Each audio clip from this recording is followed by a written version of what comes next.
177 employees were laid off in the most recent round of cuts, bringing the total up to 261 in the last year. That's right, Nate. The layoffs from 9 days ago were all civil service workers, but now money is needed to pay the professors of the university.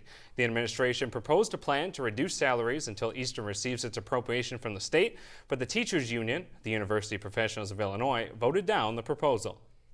The payback plan, which didn't seem to be a likely scenario that we would get much, if any, of our money back, because it required $37 million of FY16 appropriations to get our pay deferrals reimbursed. Now the EIU-UPI created their own proposal, which they say fixes the repayment plan and takes the burden off the employees with smaller salaries. I expect and hope that it gets ratified with a pretty good majority.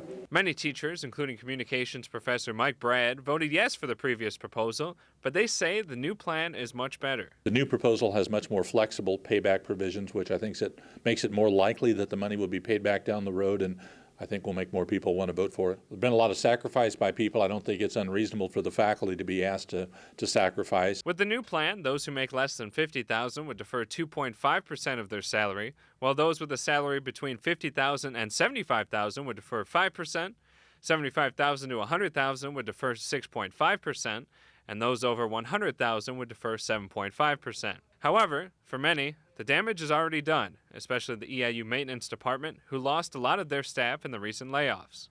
W's used to do, so the amount of work that can be done is going to be greatly reduced. Sigler says there are now only 5 teams of 4 building service workers left in his department, responsible for over 20 buildings on campus.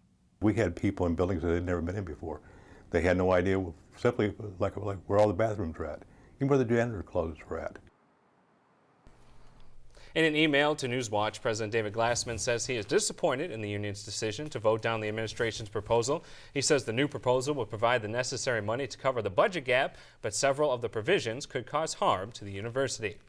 The EIU-UPI voted this afternoon at 2:30 and 5 during their general member meetings. Voting is also open tomorrow morning from 9:30 to 11:30 and tomorrow afternoon from 2:30 to 4:30.